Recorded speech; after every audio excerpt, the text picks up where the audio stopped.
¿Por qué cada día de la Semana Santa tiene un significado tan profundo? ¿Y qué revela eso sobre el corazón de Dios?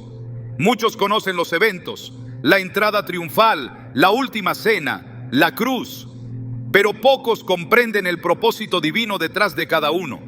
En Lucas 24:26, Jesús pregunta: ¿no era necesario que el Cristo padeciera estas cosas y que entrara en su gloria?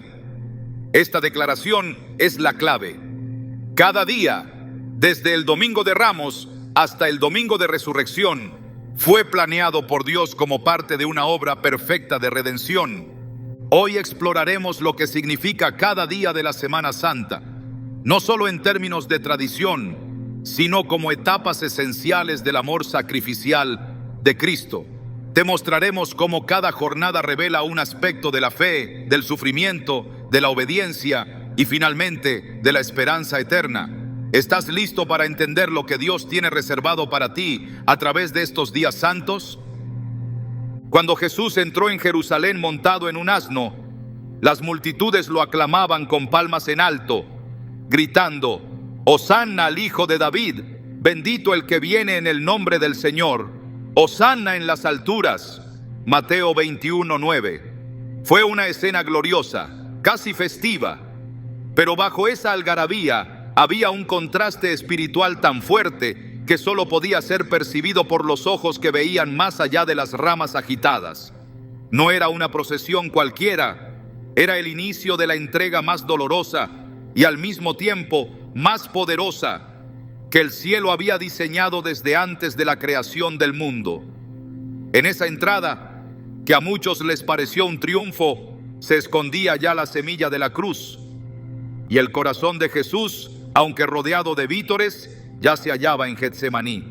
Este día marca el comienzo de la Semana Santa y, sin embargo, también desnuda una de las mayores contradicciones del corazón humano, porque muchos de los que gritaban «Hosanna» ese domingo gritarían «Crucifícale» apenas unos días después. Y no es una casualidad que la Escritura nos lo muestre así. La entrada triunfal de Jesús nos revela cómo la fe superficial puede desaparecer ante la primera incomodidad y cómo la alabanza sin convicción puede ser más peligrosa que el silencio. Jesús sabía que la multitud no lo comprendía. En Lucas 19, 41, 42 se nos dice que cuando llegó cerca de Jerusalén y vio la ciudad, lloró por ella diciendo: «Oh, si también tú conocieras, a lo menos en este tu día, lo que es para tu paz, pero ahora está encubierto de tus ojos». El Salvador lloró, no por lo que le esperaba en la cruz, sino porque su pueblo no reconoció el día de su visitación. Aclamaron lo que no entendían. Celebraron al Rey sin comprender el reino. Hoy, el Domingo de Ramos, se conmemora en iglesias de todo el mundo. Se reparten palmas, se canta, se recuerdan aquellos momentos con cierto aire de triunfo. Pero si solo nos quedamos en la celebración exterior, estamos repitiendo el error de la multitud. Porque este día no fue diseñado para exaltar la emoción, sino para despertar la conciencia. ¿Qué significa verdaderamente recibir a Jesús? ¿Lo aclamamos en los días de luz, pero lo negamos en las noches oscuras? La entrada de Jesús en un burro también es una declaración de intenciones. No eligió un caballo de guerra como lo haría un conquistador terrenal. Eligió lo humilde, lo cotidiano, lo que no impresiona. Zacarías 9:9 ya lo había profetizado siglos antes. Alégrate mucho, hija de Sión. Da voces de júbilo, hija de Jerusalén. He aquí tu rey vendrá a ti, justo y salvador, humilde, y cabalgando sobre un asno, sobre un pollino hijo de asna. No fue casualidad, fue una proclamación silenciosa. El reino de los cielos no entra con estruendo, sino con mansedumbre. Muchos esperaban que Jesús derrotara a los romanos, que liberara a Israel del yugo político. Pero Él vino a liberar el alma, no el territorio. El verdadero enemigo no estaba en el imperio, sino en el corazón. Y eso sigue siendo verdad hoy. Queremos un Dios que resuelva nuestras circunstancias externas, cuando lo que Él quiere es transformar nuestras condiciones internas. Por eso el Domingo de Ramos también nos revela el contraste entre nuestras expectativas humanas y el propósito divino. Pensemos por un momento en Pedro. Él también estaba ahí, lleno de pasión, convencido de que seguir a Jesús era caminar hacia una conquista visible. Pero cuando el Maestro habló de la cruz, de sufrimiento, de muerte, Pedro lo reprendió. Y Jesús le dijo: apártate de mí, Satanás, porque no pones la mira en las cosas de Dios, sino en las de los hombres. Marcos 8:33. Este mismo Pedro, días después, lo negaría 3 veces, porque cuando la fe está basada en lo que Dios puede hacer por mí y no en quién es Él, entonces esa fe no resiste la prueba del fuego. El Domingo de Ramos es entonces un espejo. Nos obliga a preguntarnos: ¿qué tipo de seguidor soy? ¿Aplaudo cuando me conviene, pero retrocedo cuando se trata de renunciar? ¿Recibo al Rey cuando llega con promesas, pero lo rechazo cuando aparece con una cruz? No olvidemos que mientras la multitud gritaba, los fariseos se llenaban de ira. En Lucas 19:39-40 leemos: entonces algunos de los fariseos de entre la multitud le dijeron: Maestro, reprende a tus discípulos. Y él respondió: os digo que si estos callaran, las piedras clamarían. Jesús no buscaba aprobación. Él sabía que la verdad provoca, incomoda, sacude. Y aún así, entró. Porque esa entrada no fue un acto político, fue un acto profético. Ese mismo día, después de la entrada, Jesús no fue a descansar. Fue directo al templo. Y al ver lo que se había convertido en un mercado, comenzó a expulsar a los que vendían y compraban. Esto nos revela algo profundo. Cuando Jesús entra en nuestra vida, no se conforma con ser recibido. Él quiere purificar, quiere habitar, y para eso necesita limpiar. El Evangelio de Mateo registra estas palabras de Jesús: mi casa será llamada casa de oración, mas vosotros la habéis hecho cueva de ladrones. Mateo 21:13. Lo que comenzó como celebración se transformó en confrontación. Este contraste es clave. Dios puede comenzar tocando tu vida con gozo, pero si de verdad lo dejas entrar, vendrá también con fuego. Porque el propósito no es simplemente visitarte, es transformarte. Y esa transformación comienza cuando permites que derribe tus mesas de intercambio, aquellas donde cambias fe por conveniencia, obediencia por comodidad, pureza por aprobación. La Biblia nos muestra que incluso los discípulos no entendieron del todo lo que estaba ocurriendo. En Juan 12:16 leemos: estas cosas no las entendieron sus discípulos al principio, pero cuando Jesús fue glorificado, entonces se acordaron de que estas cosas estaban escritas acerca de Él y que se las habían hecho. ¿Cuántas veces nos pasa igual? Solo después, cuando vemos el resultado, entendemos el porqué del proceso. Pero en el momento todo parece confuso. Aún así Jesús avanzó. No se detuvo por la incomprensión de los suyos, ni por la hipocresía de la multitud. Su obediencia era al Padre, y esa obediencia lo sostenía. Filipenses 2:8 nos dice que se humilló a sí mismo, haciéndose obediente hasta la muerte y muerte de cruz. Esa entrada a Jerusalén fue también una entrada a su destino, y no dudó. Hay algo poderoso en la firmeza con la que Jesús camina hacia la cruz. No buscó fama, no buscó defensa, solo cumplió, porque su propósito era más grande que su dolor. Esa es la clase de entrega que transforma el mundo. Y esa es la clase de fe que necesitamos hoy. Una fe que no dependa de la multitud, sino del llamado. Una fe que no se detenga en las emociones, sino que se fundamente en la palabra. Quizás en tu vida también hay un Domingo de Ramos, un momento en el que sentiste que todo iba bien, que Dios estaba contigo, que el camino se abría, pero de pronto la celebración se tornó en conflicto. Lo que parecía triunfo se convirtió en prueba. No te confundas, es parte del proceso. A veces, la ruta de la redención comienza con palmas y termina en clavos, pero el propósito permanece intacto. En el relato de Marcos 11:11 Se nos dice que después de su entrada, Jesús fue al templo y habiéndolo mirado todo alrededor, como ya anochecía, se fue a Betania con los 12. Este detalle es impactante. Miró todo alrededor, observó, analizó y luego se retiró. A veces Jesús no actúa de inmediato. A veces su primera visita es solo para evaluar el terreno, no porque no sepa qué hacer, sino porque nos da la oportunidad de prepararnos para su acción. La entrada de Jesús en tu vida no siempre vendrá con milagros instantáneos. A veces vendrá con una mirada que examina, con un silencio que pesa, con una espera que prueba. Pero todo eso es parte de su amor, porque solo lo que se examina puede ser sanado, solo lo que se expone puede ser transformado.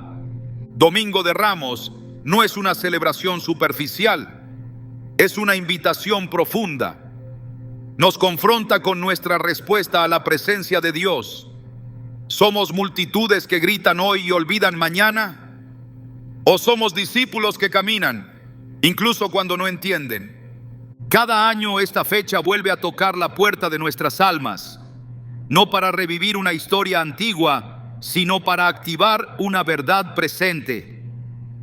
Jesús sigue entrando en nuestras Jerusalén personales, sigue viniendo humilde, firme, determinado, no montado en grandezas, sino en la sencillez del Evangelio. Y cada uno de nosotros decide cómo responder. Podemos lanzar nuestras palmas o rendir nuestro corazón. Podemos repetir palabras o permitir que nos cambie. Lo cierto es que el Rey ya está en camino. No busca aplausos, busca morada. No quiere vítores, quiere comunión. Y su entrada marca el inicio de algo que va más allá de una semana. Marca el comienzo de la mayor historia de amor jamás contada. Porque el mismo que fue recibido con alegría será entregado con traición. El mismo que fue aclamado será escupido. Pero todo eso lo sabía desde el principio. Y aún así vino. Porque el amor verdadero no huye del sacrificio. Lo abraza. Y esa es la verdad que hoy celebramos. Que Jesús no necesita nuestras palmas, necesita nuestra rendición. Después de la entrada triunfal, cuando la multitud se dispersó y los cánticos se apagaron, Jesús no buscó descanso ni conversación. No se quedó admirando la ciudad, ni se dejó seducir por la efervescencia de los aplausos. Su mirada estaba fija en el templo. Allí, en el corazón religioso de Israel, algo lo hería profundamente. No era solo la presencia de mercaderes y cambistas, era el ruido que había reemplazado a la oración. Era el negocio disfrazado de devoción. Era la apariencia de santidad escondiendo la corrupción del alma. Por eso, al día siguiente, Jesús volvió a Jerusalén con un propósito claro: limpiar la casa de su Padre. La escena que se desarrolla en Mateo 21, 12-13 no puede suavizarse. Jesús volcó mesas, derribó sillas, expulsó a los que compraban y vendían y gritó con autoridad: escrito está, mi casa será llamada casa de oración, mas vosotros la habéis hecho cueva de ladrones. No fue un arrebato impulsivo, fue un acto deliberado, profético y profundamente espiritual. Cada uno de sus movimientos declaraba que la santidad de Dios no tolera simulacros. El templo, que debía ser un lugar de encuentro con lo divino, se había convertido en una fachada de religiosidad sin presencia, sin reverencia, sin verdad. El lunes santo no nos habla de escándalo, nos habla de purificación. No nos invita a observar desde lejos una escena incómoda, nos llama a permitir que el mismo Cristo entre en lo más profundo de nuestro ser para hacer lo que hizo en aquel lugar. Expulsar lo que contamina, derribar lo que distrae, purificar lo que hemos acostumbrado a justificar. Y lo más impactante es que Jesús no pidió permiso, entró y actuó. Porque cuando Él se presenta como Señor, no negocia condiciones. Él limpia con celo, con fuego, con verdad. Y esa limpieza es siempre una muestra de su amor. Lo que Jesús hizo en el templo fue una repetición de lo que ya había hecho al inicio de su ministerio, según Juan 2, 13, 17. Pero esta vez fue diferente, porque ahora su muerte estaba cercana, su cruz era inminente, y la condición del pueblo no había cambiado. El comercio seguía disfrazado de servicio, el ruido seguía ocultando la voz de Dios, y la gente seguía llamando adoración a lo que solo era transacción. Por eso Jesús actuó con la intensidad de quien sabe que el tiempo se agota y que la verdad no puede esperar. El celo por la casa de Dios lo consumía. Así lo había profetizado el Salmo 69:9, porque me consumió el celo de tu casa, y los denuestos de los que te vituperaban cayeron sobre mí. Ese celo no era violencia, era amor puro, iracundo ante la corrupción, determinado ante la indiferencia, un amor que no tolera lo tibio ni lo falso. Y si así fue con el templo de Jerusalén, ¿cuánto más lo será con el templo que somos nosotros? Porque ahora, bajo el nuevo pacto, el lugar donde Dios quiere habitar no es un edificio, sino nuestro interior. Como lo declara 1 Corintios 6, 19, ¿o ignoráis que vuestro cuerpo es templo del Espíritu Santo, el cual está en vosotros? El lunes santo es el día en que Cristo no solo entra, sino que actúa. No se limita a observar, sino que ejecuta. Y lo hace con una intención: restaurar lo que le pertenece. Su acción nos muestra que el amor de Dios no es complaciente, es transformador. No acaricia el pecado, lo confronta. No pasa por alto lo oculto, lo saca a la luz. Porque no hay redención sin purificación, y no hay presencia de Dios donde hay idolatría escondida detrás de ritos religiosos. El ruido que Jesús encontró en el templo es el mismo que muchas veces llena nuestra vida. Intercambiamos la intimidad con Dios por la actividad constante. Sustituimos el silencio de la oración por el murmullo de nuestras preocupaciones. Convertimos lo sagrado en rutina y lo eterno en costumbre. Pero Jesús sigue entrando y sigue volcando mesas, no porque nos rechace, sino porque nos ama, no para humillarnos, sino para restaurarnos. Es significativo que lo primero que hizo Jesús después de limpiar el templo fue sanar. Mateo 21:14 dice: y vinieron a él en el templo ciegos y cojos, y los sanó. La limpieza antecede a la manifestación del poder. Cuando el templo fue purificado, entonces la gracia fluyó. Entonces el milagro fue posible. Esto nos revela un principio espiritual profundo. Donde hay desorden, no hay plenitud. Pero cuando el lugar se ordena conforme a la voluntad de Dios, su gloria se manifiesta sin restricciones. Y los niños lo entendieron mejor que los sacerdotes. Mientras los líderes religiosos se escandalizaban por lo que veían, los más pequeños gritaban: «Hosanna al Hijo de David». Y Jesús, en lugar de callarlos, afirmó lo que está escrito en el Salmo 8:2: «De la boca de los niños y de los que maman perfeccionaste la alabanza». La verdadera adoración no nace del conocimiento intelectual, sino de un corazón limpio. No depende de la posición religiosa, sino de la disposición espiritual. El lunes santo nos deja sin excusas, porque no se trata de lo que otros ven, sino de lo que Dios ve. No se trata de cuán bien aparentamos, sino de cuán dispuestos estamos a dejar que Él limpie lo que hemos acostumbrado a esconder. Su presencia no puede coexistir con la falsedad. Su gloria no se manifiesta en lo mezclado. Por eso Jesús entró y limpió. Porque lo primero que hace el amor verdadero es quitar lo que impide el encuentro. En Malaquías 3:1-3 se profetiza sobre la venida del Señor diciendo: y vendrá súbitamente a su templo el Señor. ¿Y quién podrá soportar el tiempo de su venida? Porque Él es como fuego purificador y purificará a los hijos de Leví. Este pasaje apunta directamente a lo que ocurrió ese día. Jesús vino al templo como el fuego que refina, como el jabón que blanquea. Su presencia no fue cómoda, fue confrontadora, pero también fue necesaria, porque sin limpieza no hay comunión. Este día también revela una tensión espiritual constante, la que existe entre lo que Dios desea y lo que nosotros permitimos. Él quiere hacer de nuestro corazón una morada santa, pero muchas veces lo llenamos de distracciones, de prioridades ajenas al reino, de prácticas que hemos normalizado, pero que en realidad ofenden su santidad, y en su misericordia Él sigue viniendo, no como juez para condenar, sino como redentor para transformar. La limpieza que Jesús realizó no fue simbólica, fue espiritual, profética y necesaria, porque su sacrificio en la cruz no sería simplemente para perdonar pecados, sino para abrir el camino a una nueva manera de vivir, una vida en la que el templo ya no es de piedra, sino de carne, una vida en la que cada pensamiento, cada intención, cada palabra, cada acto es parte del altar donde Dios quiere habitar.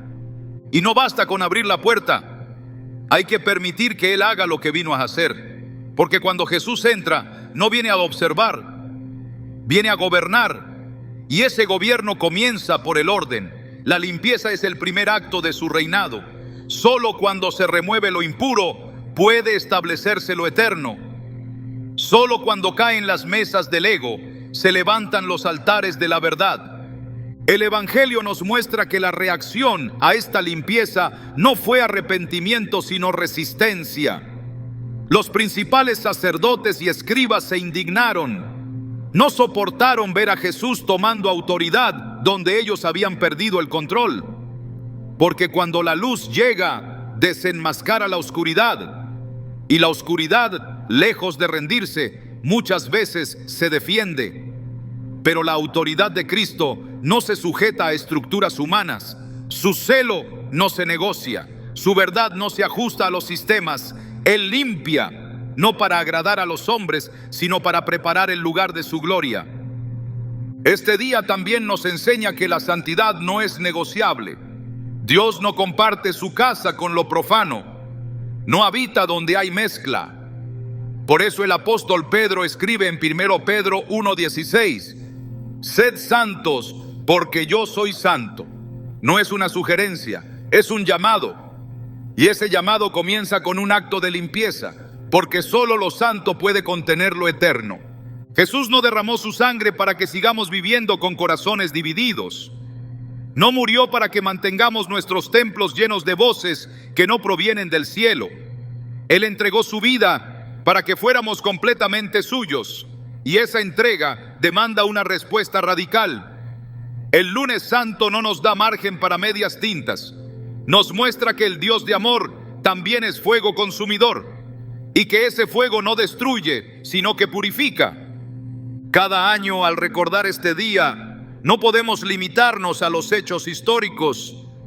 Debemos mirarlo como una visita divina al centro de nuestro ser, como un acto de gracia que revela lo que debe ser quitado, como una oportunidad para volver al diseño original, ser templo de su gloria.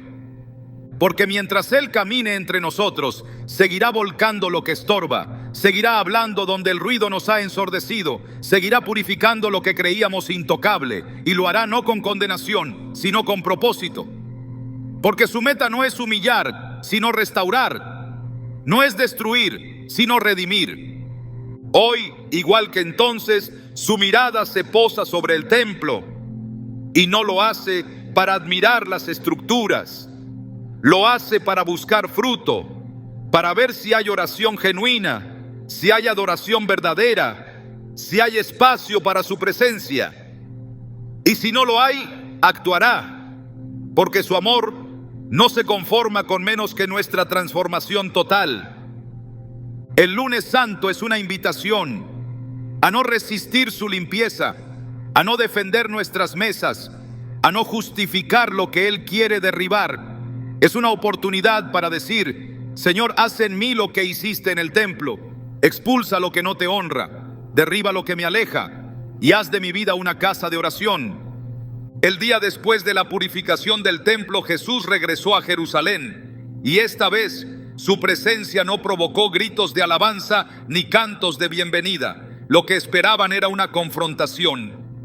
Las autoridades religiosas, inquietas por lo ocurrido el día anterior, se prepararon para desafiarlo públicamente. Lo que se vivió ese día fue una sucesión de enseñanzas, parábolas y debates que no solo revelaron el corazón de Jesús, sino que también expusieron la dureza de los corazones de quienes se oponían a él. No hubo milagros, no hubo señales visibles de poder sobrenatural, solo verdad, dicha con claridad, sin rodeos, con la autoridad de quien conoce los secretos del alma humana. En este día, Jesús no evitó el conflicto, lo enfrentó con firmeza, fue al templo y comenzó a enseñar. Y mientras hablaba, sus palabras fueron una espada que cortaba toda hipocresía. La Escritura registra que los principales sacerdotes, los ancianos del pueblo, los fariseos y los saduceos se acercaron a él no para aprender, sino para probarlo, para desacreditarlo, para atraparlo en sus palabras. Pero Jesús, con sabiduría divina, respondió a cada intento con verdades que desarmaban sus argumentos y dejaban en evidencia su falsedad. Una de las primeras preguntas que le hicieron fue: ¿con qué autoridad haces estas cosas? ¿Y quién te dio esta autoridad? Mateo 21:23. Jesús, conociendo sus intenciones, respondió con otra pregunta: ¿el bautismo de Juan de dónde era? ¿Del cielo o de los hombres? Mateo 21:25. No supieron responder. No podían negar que Juan era profeta, pero tampoco querían aceptar que su mensaje, que apuntaba al Mesías, era verdadero. Jesús no evadía, pero tampoco jugaba en el terreno del engaño. Su autoridad no dependía de credenciales humanas, provenía directamente del Padre. En ese contexto, comenzó a enseñar mediante parábolas que eran flechas directas al corazón de quienes lo escuchaban. La parábola de los dos hijos, la de los labradores malvados y la de la fiesta de bodas fueron pronunciadas en ese mismo día. Cada una de ellas revelaba una dimensión del reino y al mismo tiempo denunciaba la dureza, la ceguera y la hipocresía de los líderes religiosos. No hablaba para agradar, hablaba para despertar, porque la verdad no siempre consuela. A veces hiere primero, pero solo lo que se hiere puede sanar. Solo lo que se expone puede ser transformado. La parábola de los labradores malvados, Mateo 21, 33, 46, es especialmente reveladora. Un hombre planta una viña, la equipa con todo lo necesario y se la arrienda a unos labradores. Cuando llega el tiempo del fruto, envía a sus siervos, pero ellos los maltratan, los matan. Finalmente, envía a su hijo y también a él lo asesinan. Jesús estaba hablando de Israel, de los profetas enviados por Dios y de sí mismo como el hijo rechazado. Al final les pregunta: ¿qué hará el Señor de la viña a aquellos labradores? Y ellos responden: a los malos destruirá sin misericordia y arrendará su viña a otros labradores que le paguen los frutos a su tiempo. No se dieron cuenta de que se estaban condenando a sí mismos, y cuando comprendieron que hablaba de ellos, buscaron cómo prenderlo, pero temían a la multitud, porque la gente lo reconocía como profeta.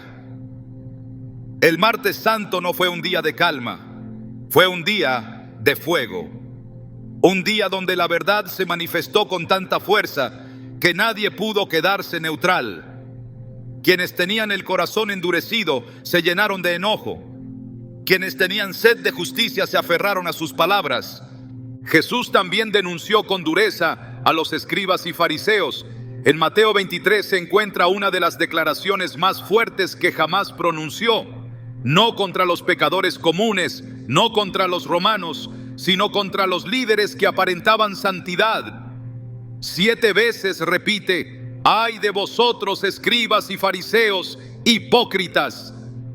Les reprocha su religiosidad externa, su amor por los primeros lugares, su deseo de ser vistos por los hombres. Les dice que son como sepulcros blanqueados, que por fuera parecen hermosos, pero por dentro están llenos de huesos y de inmundicia. Su voz no tembló. No se contuvo, porque el engaño espiritual es una de las formas más peligrosas de oscuridad.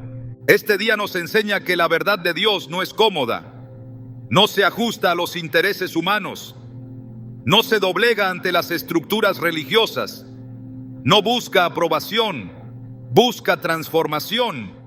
Jesús no endulzó su mensaje, lo proclamó con firmeza, porque amaba demasiado a su pueblo como para dejarlo en la oscuridad, y porque sabía que ya no había tiempo, su hora se acercaba. La cruz estaba más cerca, y cada palabra era una última oportunidad para despertar a quienes aún podían oír. También habló del fin de los tiempos. En el Monte de los Olivos, con sus discípulos, pronunció el conocido discurso escatológico. Mateo 24 y 25 registran estas enseñanzas. Allí habló de la destrucción del templo, de los falsos cristos, de las señales del fin, del amor que se enfriará, de la gran tribulación. Pero también habló de la venida del Hijo del Hombre, del juicio, de la separación entre ovejas y cabritos, no como una amenaza, sino como una advertencia misericordiosa. Porque quien ama, advierte, y quien ve lo que viene, no calla. La parábola de las 10 vírgenes, la de los talentos y la del juicio de las naciones fueron parte de ese mismo día. En ellas Jesús reveló que no basta con tener apariencia de fe. Hace falta preparación, fidelidad y compasión. El aceite que faltó en las lámparas de las vírgenes insensatas simboliza esa falta de comunión verdadera. El siervo que escondió su talento representa al que desperdicia lo que Dios le confió.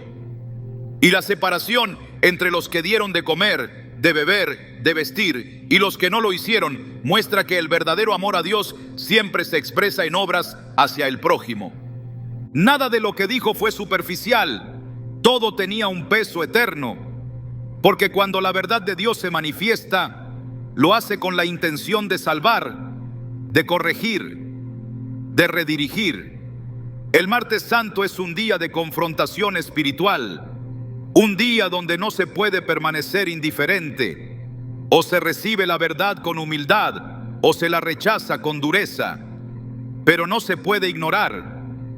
Jesús habló sabiendo que lo escuchaban quienes querían matarlo, pero no retrocedió, no suavizó su mensaje, no buscó escapar del conflicto, permaneció firme, porque la verdad no se negocia, se proclama. Y cuando esa verdad proviene de Dios, tiene el poder de quebrantar lo que parece impenetrable, de transformar lo que parecía perdido, de restaurar lo que parecía condenado. También lloró por Jerusalén. En Mateo 23, 37, 39, pronunció estas palabras: Jerusalén, Jerusalén, que matas a los profetas y apedreas a los que te son enviados.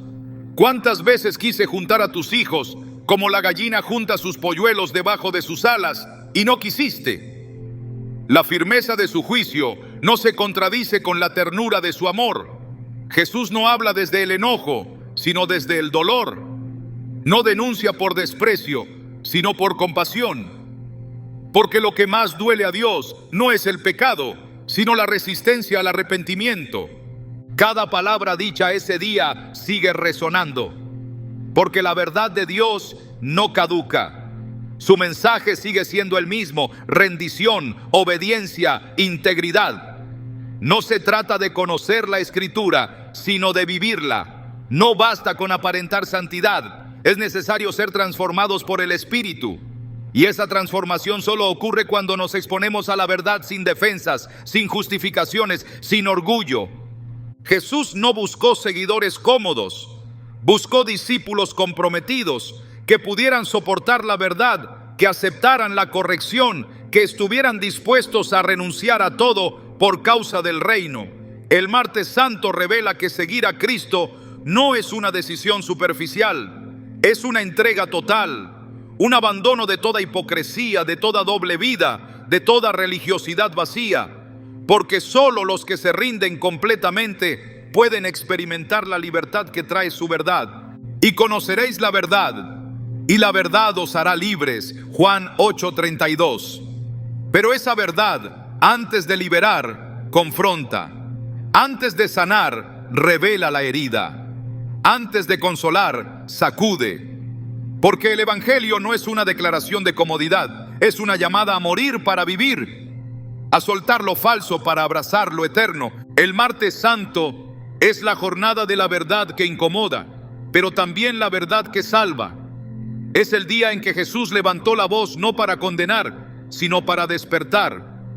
Un día que nos desafía a examinar nuestro corazón, a abandonar todo disfraz espiritual, a rendirnos por completo a la autoridad de Cristo.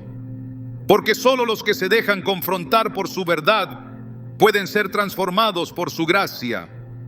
El miércoles se abre sin grandes milagros, sin discursos extensos, sin gestos visibles que despierten la atención de las multitudes. En contraste con la intensidad de los días anteriores, este día se sumerge en una calma inquietante. Jesús no aparece enseñando en el templo, ni se registran confrontaciones con los fariseos, ni se proclama públicamente alguna parábola. El Evangelio guarda un silencio que pesa, como el aire antes de una tormenta. Pero ese silencio no es vacío, es sagrado. Es la antesala de una entrega definitiva. Es el espacio donde Dios prueba los corazones sin necesidad de pronunciar palabra. Porque hay días en que el cielo parece callar, pero no está ausente. Simplemente está obrando en un nivel más profundo. El miércoles santo representa ese tipo de jornada espiritual. Cuando el estruendo cesa, cuando la revelación da paso a la espera, cuando la emoción inicial se encuentra con la realidad del compromiso. Y en ese cruce silencioso se revela quién permanece y quién retrocede. En este día, mientras todo parece estar en pausa, algo crucial se está gestando en secreto. Judas Iscariote busca a los principales sacerdotes. No lo hace con luz, lo hace en las sombras. Mateo 26, 14, 16. Nos dice que fue entonces cuando él preguntó: ¿qué me queréis dar? Y yo os lo entregaré. Y ellos le asignaron 30 piezas de plata. Desde ese momento Judas buscaba oportunidad para entregarlo. Es en este día cuando la traición se activa, no con gritos, sino con un acuerdo silencioso. Nada exterior parecía alterado, pero espiritualmente las fuerzas ya se estaban alineando. En la superficie todo puede aparentar calma, pero cuando el corazón ya ha decidido alejarse de Dios, el enemigo encuentra su camino, y no siempre lo hace con estridencia. A veces entra por la rendija de una intención torcida, por la grieta de una decepción no entregada, por el deseo de controlar lo que solo a Dios le corresponde decidir. El miércoles santo nos recuerda que el silencio también puede ser parte del plan de Dios. No todos los días están llenos de manifestaciones. Hay días donde lo único que se oye es el eco de una decisión. Y aún en esa aparente quietud, la fidelidad es probada. Porque quien ama verdaderamente sigue firme incluso cuando el cielo no responde de inmediato. La fe madura en la ausencia de señales, no en la abundancia de respuestas. En Isaías 30:15 está escrita una clave espiritual que resuena con la esencia de este día. En descanso y en reposo seréis salvos. En quietud y en confianza será vuestra fortaleza. Hay fortaleza que no nace del hacer, sino del permanecer, del resistir sin ver, del confiar cuando no se entiende. El silencio de Dios no es castigo, es una forma de purificación, una pausa donde se revela la calidad de nuestra fidelidad. Jesús, sabiendo todo lo que venía, no trató de impedirlo. No confrontó a Judas, no denunció el pacto que se estaba gestando en la oscuridad. Lo dejó hacer, porque el verdadero poder no necesita demostrar fuerza. Descansa en la certeza de que el propósito de Dios no puede ser frustrado. Esa es la convicción que sostiene al justo cuando todo parece detenerse. que aún lo oculto será redimido, que incluso la traición será absorbida por el plan divino para gloria de aquel que reina sobre todo. Este día es una invitación a profundizar, a revisar las intenciones que se ocultan bajo nuestra obediencia externa, a permitir que el Espíritu examine lo que ni siquiera hemos verbalizado, porque las traiciones más profundas no comienzan con un acto, sino con un pensamiento que nunca fue rendido. El silencio de Dios, lejos de ser abandono, es una puerta que se abre a la confrontación interna que no puede hacerse con palabras. Solo en quietud se revelan los verdaderos motivos. Solo en el aparente vacío se oye la voz que nunca miente. El miércoles santo es también el día donde somos llamados a decidir sin presión, sin audiencia, sin espectáculo. Decisiones tomadas en secreto que determinan destinos eternos. Cuando nadie nos observa, cuando no hay recompensa visible, cuando todo parece igual que ayer, pero el corazón sabe que ya no lo es. Porque una vez que la traición se acepta, el camino se oscurece. Y una vez que la fidelidad se afirma, aunque en silencio, se abre el paso hacia la eternidad. Jesús no necesitó hablar para demostrar su autoridad. Su silencio era obediencia perfecta. Su quietud era la preparación del Cordero que se ofrecía sin resistencia. Isaías 53:7 lo describe con precisión. Angustiado él y afligido, no abrió su boca. Como cordero fue llevado al matadero, y como oveja delante de sus trasquiladores, enmudeció y no abrió su boca. Ese silencio no era debilidad, era entrega, era confianza total en el plan del Padre. Porque la redención no se construye solo con palabras, se sella con actos de obediencia en lo invisible. Este día nos desafía a no temer el silencio de Dios, a no desesperar cuando no hay señales, a comprender que muchas veces en los días donde parece no ocurrir nada, se están librando las batallas más determinantes. La fidelidad verdadera no se demuestra en el escenario, sino en el secreto, en la perseverancia silenciosa, en el amor que no exige pruebas, porque sabe a quién ha creído. El miércoles santo no es un día sin significado, es el susurro antes del clamor, el umbral antes del sacrificio, el terreno donde se define lo que no será visto por los hombres, pero será contado en el cielo, porque lo que se decide en lo secreto, Dios lo honra en lo eterno. La noche cae y con ella se levanta el velo sobre el misterio más profundo de la entrega. No hay multitudes, ni vítores, ni ruidos de confrontación.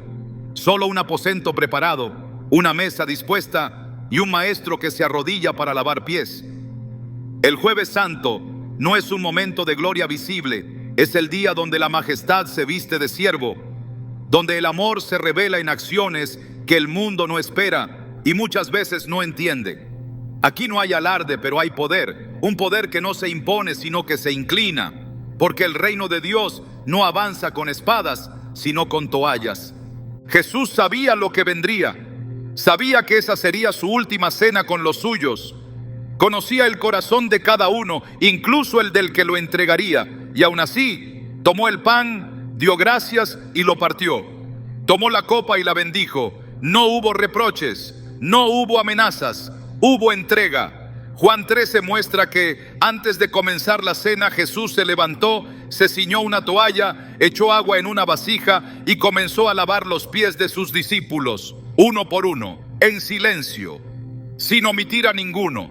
Pedro, perplejo, intentó detenerlo. No entendía cómo el maestro podía humillarse así.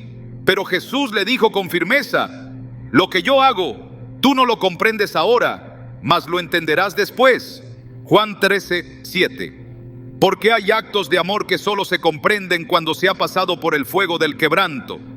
Hay gestos que solo adquieren sentido cuando la cruz ha tocado el alma. Jesús no estaba realizando una ceremonia simbólica. Estaba estableciendo el estándar de lo que significa amar como Él ama. La cena que compartieron esa noche no era una cena más. Era el cumplimiento de lo que había sido anunciado desde antiguo. En el Éxodo, Dios había instituido la Pascua como señal de liberación. La sangre del Cordero en los dinteles libró al pueblo de la muerte.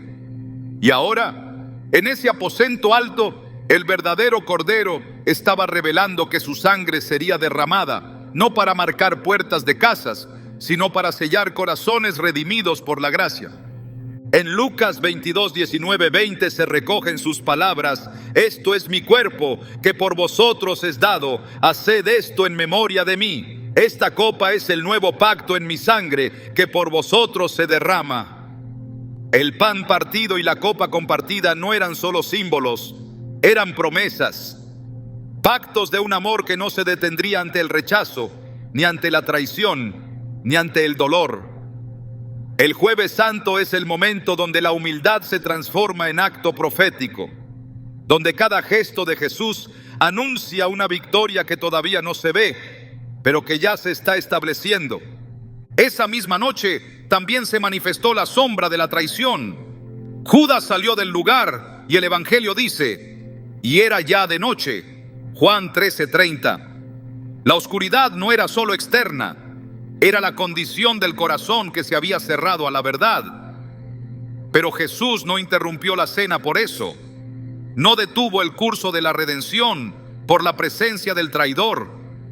Porque cuando el amor es perfecto, no depende de las circunstancias.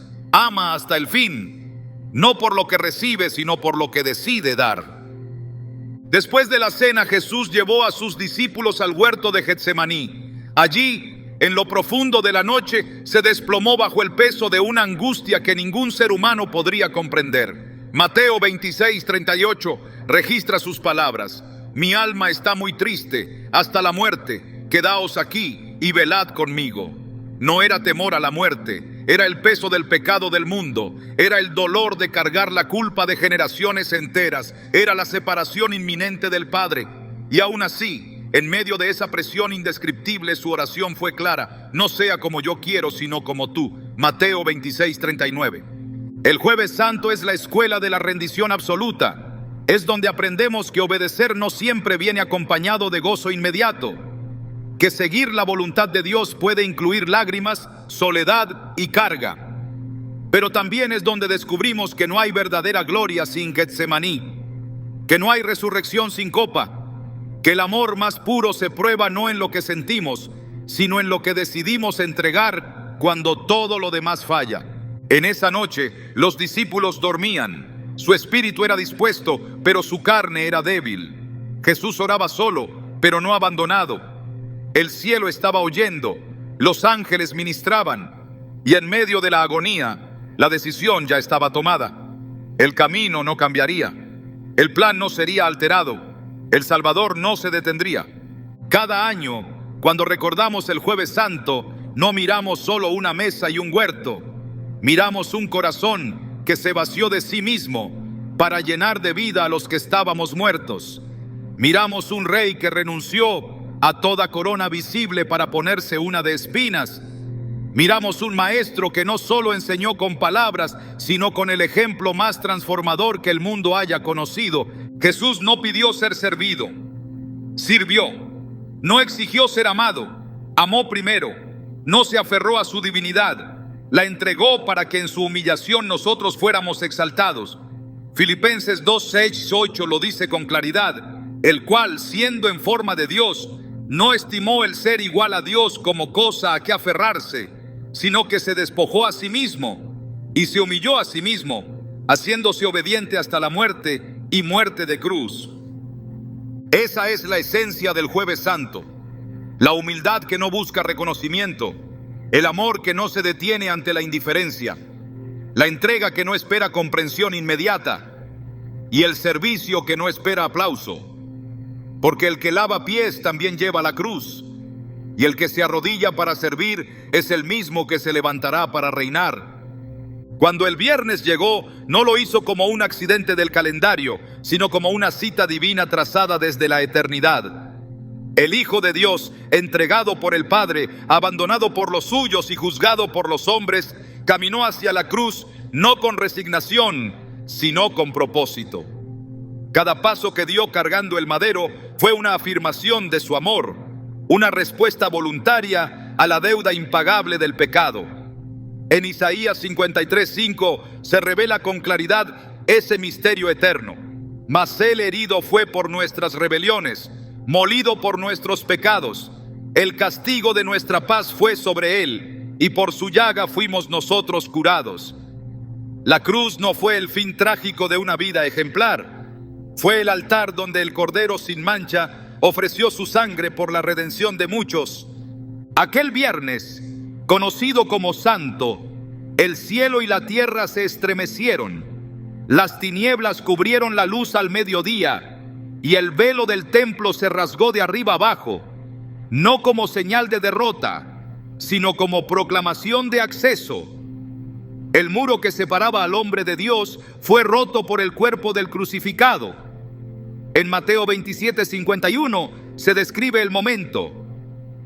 Y he aquí, el velo del templo se rasgó en dos, de arriba a abajo, y la tierra tembló y las rocas se partieron.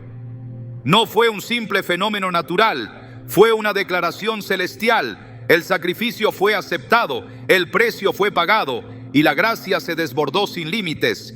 La cruz, con su crudeza y su violencia, no puede ser vista con superficialidad. Allí convergen el juicio y la misericordia, la justicia y el perdón. Jesús no fue forzado. Él dijo claramente: nadie me quita la vida, sino que yo la pongo de mí mismo. Juan 10:18.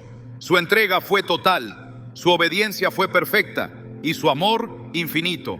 Cada clavo, cada espina, cada latigazo no fueron solo sufrimientos físicos, sino manifestaciones visibles del peso del pecado que llevó sobre sí. En 2 Corintios 5:21 se afirma: al que no conoció pecado, por nosotros lo hizo pecado, para que nosotros fuésemos hechos justicia de Dios en él. En la cruz, la maldición fue absorbida, la enemistad fue quebrada y la esperanza fue restaurada. Pero la muerte no fue el desenlace final. El cuerpo de Jesús fue colocado en una tumba prestada y el viernes dio paso al silencio del sábado. Un día envuelto en espera, en incertidumbre, en aparente derrota. Para los discípulos, ese sábado fue el eco del luto. La promesa parecía interrumpida, la misión truncada. Sin embargo, en el plano invisible, ese día fue parte integral del plan. Porque incluso en el descanso de la tumba, Dios no deja de obrar. El reposo sabático no fue vacío, fue preludio de algo más grande. El sábado santo representa el silencio de Dios, que no es abandono, sino preparación. El Creador había terminado su obra redentora en la cruz, y el Hijo reposaba, tal como el Padre reposó el séptimo día después de la creación. Hay un paralelismo sagrado en el descanso sabático del Génesis y el reposo del Hijo en la tumba. Ambos hablan de una obra completada. Ambos marcan el paso previo a una nueva manifestación de gloria.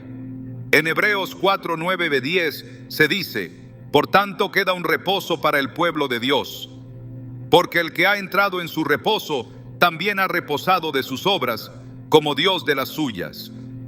El sábado no fue una pausa sin sentido, fue la gestación invisible de la vida que estaba por irrumpir. Mientras los soldados vigilaban la tumba y los fariseos respiraban en aparente triunfo, el reino se preparaba para manifestar su mayor señal. Jesús había dicho: destruid este templo y en 3 días lo levantaré.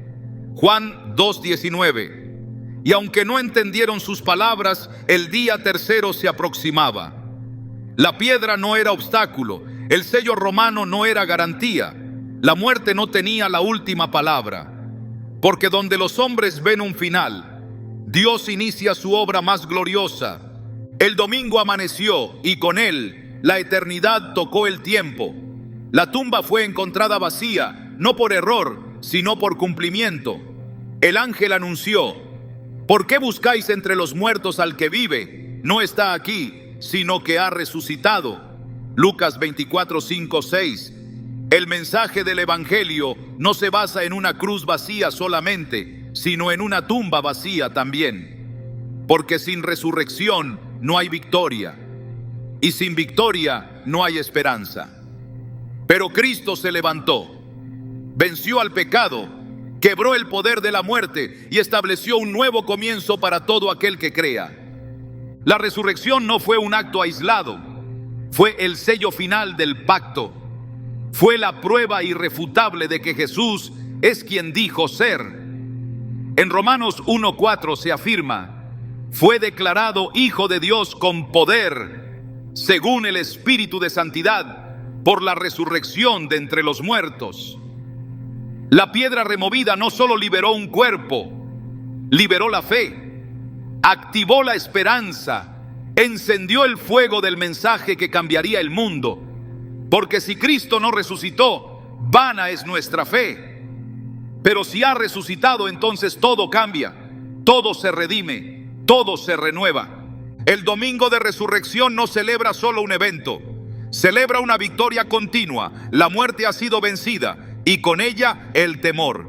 El pecado ha sido derrotado y con él la condenación. La separación ha sido anulada y con ella la soledad espiritual.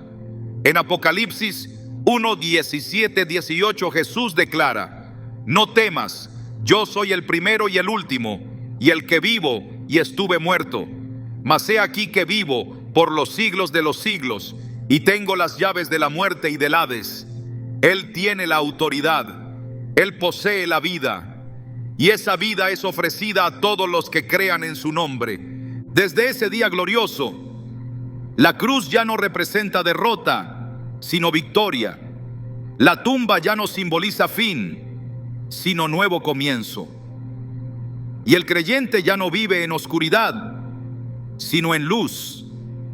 Porque la resurrección no fue solo para ser recordada, sino para ser vivida. En Colosenses 3:1 se nos exhorta: si pues habéis resucitado con Cristo, buscad las cosas de arriba, donde está Cristo sentado a la diestra de Dios. Vivir la resurrección es vivir con propósito, con convicción, con poder. Es negarse a una fe vacía y abrazar una vida transformada. Es caminar con la certeza de que lo viejo ha pasado y todo ha sido hecho nuevo. El viernes nos mostró el precio, el sábado nos reveló la espera, pero el domingo nos entregó la gloria. Y en ese recorrido, la Semana Santa se completa como un camino que no solo recuerda, sino que transforma. Porque todo aquel que ha pasado por la cruz ha sido llamado a esperar en fe y luego a resucitar en poder, no por mérito propio, sino por la obra consumada del Salvador. Hoy, ese mismo Cristo sigue llamando a los corazones, no desde una cruz ni desde una tumba, sino desde el trono, porque resucitó y ascendió, reina con autoridad y vendrá otra vez. La Semana Santa no es una historia antigua, es una proclamación viva. Es un recordatorio de que en el reino de Dios el dolor no es final, el silencio no es vacío y la muerte no es definitiva. Porque hay victoria después de la cruz, hay gloria después de la espera y hay vida después del sepulcro. La tumba vacía sigue hablando y su mensaje es claro: Cristo vive. Su amor no terminó en el sacrificio. Su poder no fue limitado por la muerte. Su reino no tiene fin. Y todo aquel que cree en Él, aunque esté muerto, vivirá.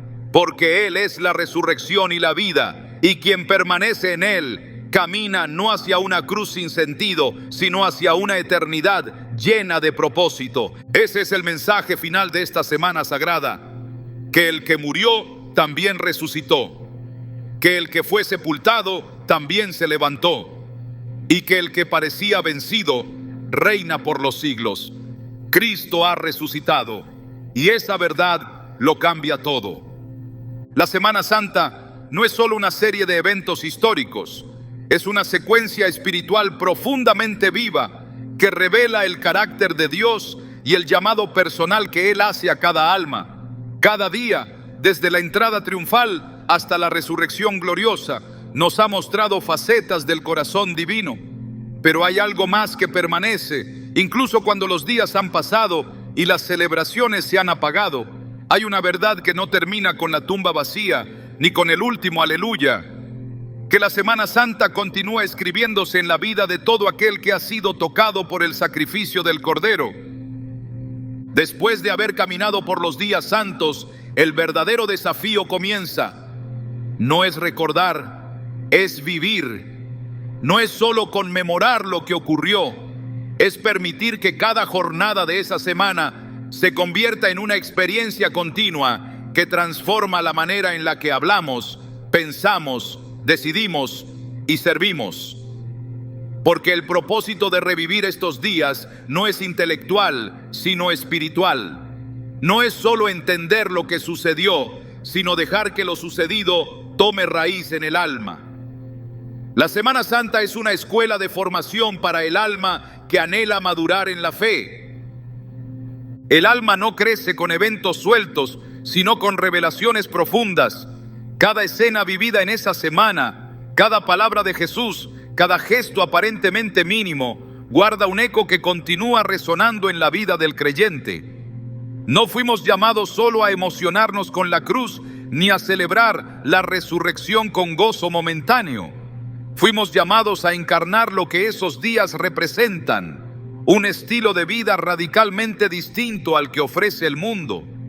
Uno donde el servicio se antepone al orgullo, donde la obediencia supera al deseo y donde el amor no depende de condiciones, sino de la decisión firme de reflejar a Cristo. El verdadero significado de la Semana Santa no se mide por cuánto la recordamos en el calendario, sino por cuánto se manifiesta en lo cotidiano. Cuando perdonas aunque te hayan herido, estás viviendo el Viernes Santo. Cuando decides esperar sin perder la fe en medio del silencio de Dios, estás caminando con Él en el sábado. Cuando eliges hablar de esperanza donde hay desesperanza, estás siendo testigo del domingo. Porque la Pascua no fue diseñada para repetirse una vez al año, fue diseñada para vivirse todos los días hasta que Él vuelva. Dios no nos dejó estas memorias sagradas para archivarlas en la mente, sino para sembrarlas en lo profundo del corazón. Y desde allí que den fruto en obediencia, fidelidad y carácter. El mundo no necesita más cristianos que recuerden lo que Jesús hizo. Necesita creyentes que reflejen lo que Jesús es. Y eso solo ocurre cuando cada día de la Semana Santa se convierte en una semilla que germina en la voluntad rendida. El propósito de cada jornada santa es provocar una transformación duradera, no una emoción efímera. No se trata de liturgia, se trata de identidad, porque aquel que ha comprendido el peso de estos días ya no puede vivir igual. Ya no camina hacia sus propios intereses, sino hacia los pasos que Jesús dejó marcados. Ya no busca lo temporal, sino que anhela lo eterno. Ya no necesita que el mundo lo aplauda, porque ha sido afirmado por la gracia. Y ese es el verdadero milagro que se activa después de la Semana Santa. Una vida sostenida por la convicción, no por la emoción. Una fe que permanece firme incluso cuando el calendario avanza y las luces del altar se apagan. Una fidelidad que no necesita fechas especiales para mantenerse viva, porque se ha vuelto una llama constante. Cada día de esa semana fue una declaración, pero la conclusión no está en el último versículo de los evangelios. La conclusión eres tú. Es tu respuesta a lo que viste, a lo que escuchaste, a lo que el Espíritu susurró mientras recorrías el sendero sagrado desde el domingo de Palmas hasta la mañana de la tumba vacía.